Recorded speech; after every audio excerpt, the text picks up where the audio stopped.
It's early fall. Most of the garden has already started to die back. Got quite a bit of kale over there, and Swiss chard, something I teased a while ago. Two of my favorite things. You know, I was never a huge fan of kale, but yo, I make a kale salad to die for, and I'm going to share that recipe pretty soon. But for today, let's harvest some of this Swiss chard and go inside on a rock of niceness.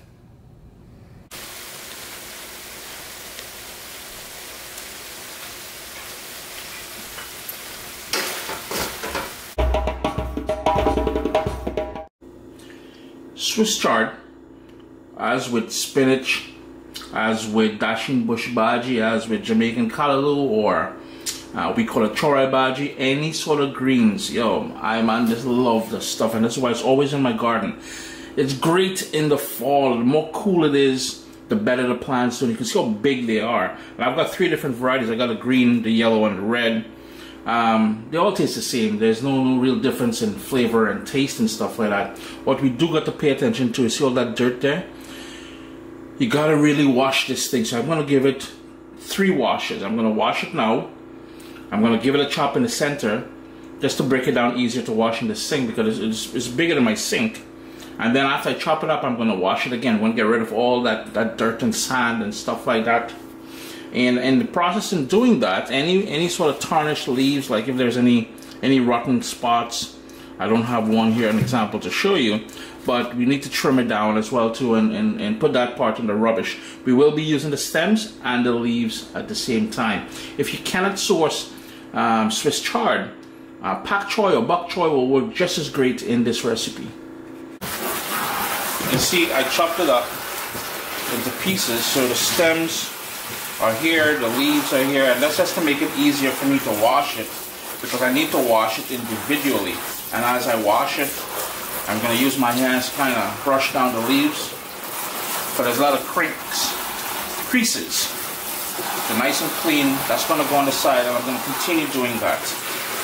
Now, if water is an issue, I know some of you are thinking, well, Chris, you're wasting a lot of water.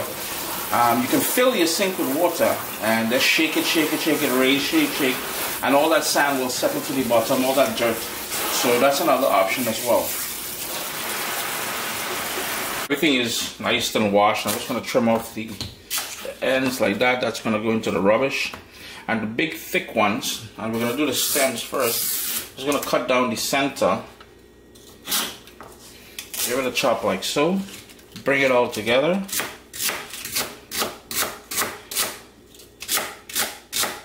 And 1/2 centimeter slices.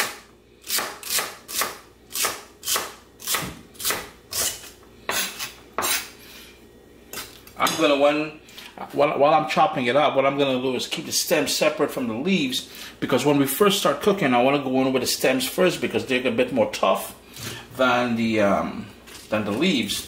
So I'm just gonna keep that in mind as we prep everything.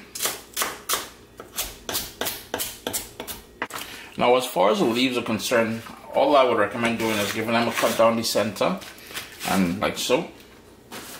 Grab another one, and you would pile them up to make it quicker for cutting.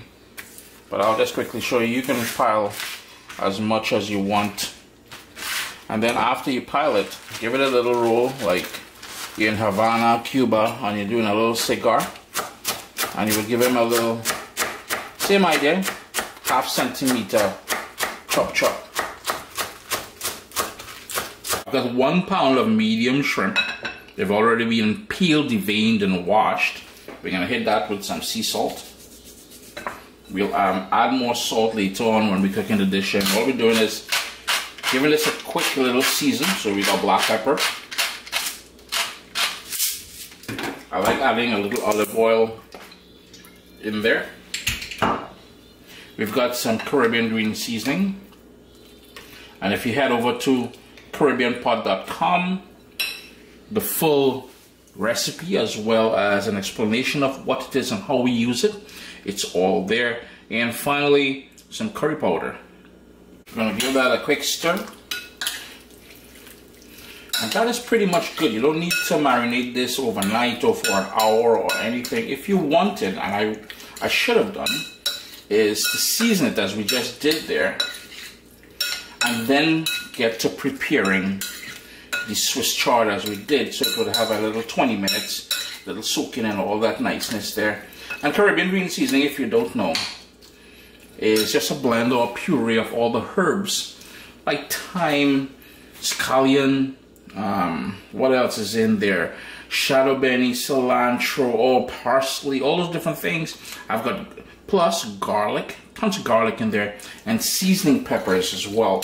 And what we do is I do mine in a blender with olive oil, and then you put it in a container like this. You have it in the fridge, and every time you want to make a seafood dish, a chicken, a pork, a beef, a vegetable dish, any one of those things, you add some of that in your soups and your stews.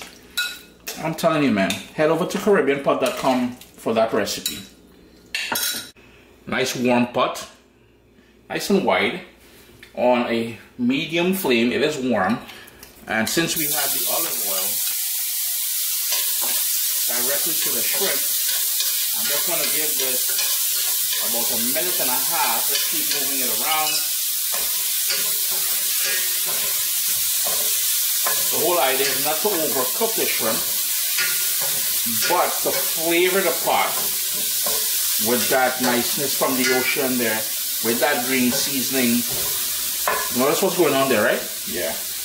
And this won't take long. Maximum 2 minutes. We just want to kind of cook it for about 75% the way through. And then we're going to fish them out and we're going to put them back. Yeah, you can put them back in the same bowl where we marinated it in, because it's going to go back into the pot if you're worried about cross-contamination and all that jazz. Just going to fish them out into the bowl. Crank my heat. Well, medium. It's still a medium.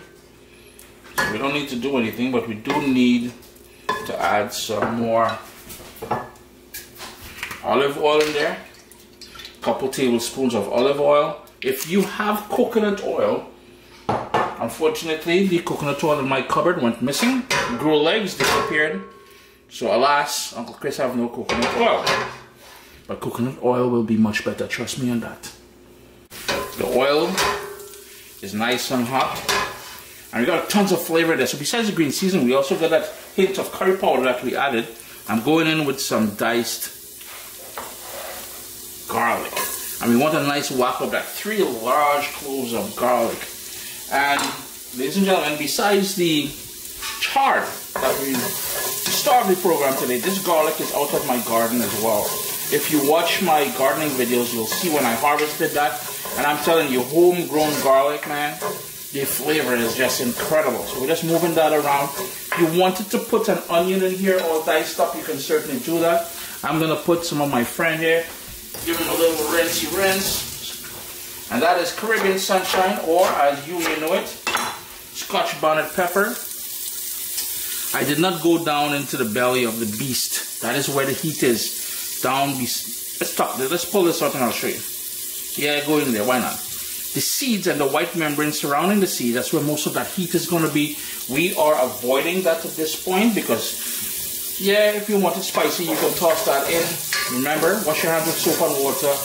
Immediately after handling such peppers, we're going to give that a minute. We're not trying to burn the garlic. The kitchen is smelling wicked.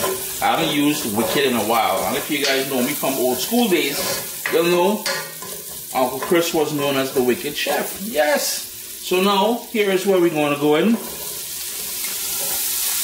with all the stems of the Swiss chard. And we're going to use the water. After you rinse it off there will still be a bit of water to deglaze the bottom of the pot there. That is all nice fond, F-O-N-D, on the bottom there.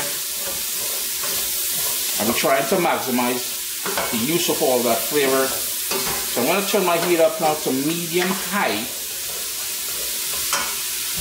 2 minutes later, we're going to go in with salt, and I'm using sea salt. And we need some more black pepper in there. Later on, you can taste and adjust the salt accordingly. Now, if shrimp is not your thing, and you wanted to just rock this with some rendered bacon or some smoked turkey or ham or any one of those things, saltfish or salted cod as you may call it, you know, those are all lovely flavor ingredients. I'm going to slap the lid on this now and let that cook for about 3 or 4 minutes just to soften up, as I said. Give that another quick stir, and it's time to start adding the green part of the Swiss chard. Yeah, it will look like a lot, but we're not putting the lid back on, and this is going to wilt down, so don't be too concerned about the size of your pot. Now, if you did notice, I did start off with a wide pot, and that is because I knew I need a lot of surface for that heat to make contact with, for this to wilt down properly. It's been about 8 minutes, and I've been adding the green parts to the pot as I stirred it. See how it's wilting down? Now here's where you have the opportunity to add additional flavor. So I'm just going to clear a hole in the middle, and the reason why, notice how much liquid sprouted up naturally there, and that's the reason why I didn't want a lid on there. If we put a lid on there, yeah, it will wilt down faster, but it would also create a lot more liquid. That there is a piece of coconut cream, so about 1.5 tablespoons of cream of coconut or coconut cream. That's just going to melt down. I had it in the fridge, and it will come in a package like this, nice and big and hard. Cut a piece off, put it in there if you're looking for it in your grocery store. That's how the inside of the package will look. It'll be just a box container. Just going to move that around a bit, and we're going to continue cooking this, because I want that coconut milk to melt and you know, do its niceness in there. 24 minutes or so now. This is pretty much cooked to the sort of texture that I like. You can cook it longer if you wanted. Taste it for salt, adjust it, but we're not done yet. What we're trying to do is, see the liquid on the bottom there? We're trying to burn off that. So crank up the heat, burn off that, because that is just a ton of wasted flavor in there, and the more we can burn that off, the more condensed and concentrated that flavor is going to be. Earlier you saw me add coconut cream to there. If you cannot source coconut cream, all you got is a can of coconut milk. You want to add 3/4 of a cup, so 3/4 cup of coconut milk. I'm going to crank up my heat. I'm going to burn off all that liquid. And the final thing we got to do is to add the shrimp back to the pot, but let's burn off that liquid first. It's been going for 30 minutes. All that liquid is gone. Everything is just taking on some wicked color and flavor and texture and everything here. It is time to add back the shrimp. Remember, we didn't fully cook it. Yeah, you're allowed to scrape everything into there. Then we're going to fold that in. We want the shrimp to finish cooking. We want it to heat back through. We want it to flavor the completed dish. Now, I do hope you guys tasted it for salt and adjusted it already. The whole idea here now is to heat back that shrimp. So maybe 2 minutes and we're done. I hope you have your steamed rice or your sada roti, or if all fails, a little sliced bread. What I tell you? Nobody eating pita bread? Yeah, same thing, yes. I man just have to eat that sometimes. Sup, soldiers? Listen, if you enjoy this recipe, I'd really appreciate it if you hit subscribe and click that bell notification thing. If you've made the recipe, take a picture and send it to me. Email address down here. I'm really trying to tell people the email address. Them butts will take the address and do all kind of thing with it. And tag me on Instagram at Caribbean Pot. I really appreciate you guys, and thanks for being in my kitchen with me today. Irene? Irene. Man, the kitchen doesn't ever smell good. We've got that Swiss chard out of the garden. We've got that shrimp all nice and plump. Now here's the thing. Old school Caribbean people will tell you, the smaller the shrimp, the sweeter it is. Now I know if that's because Mommy and them used to say that because they couldn't afford the big shrimp, but I know if you want to use smaller shrimp, by all means rock that so by so. Uncle Chris saying, adios, make it a great week ahead. Give this recipe a try, and do tell your friends about CaribbeanPot.com. Irene, always a pleasure.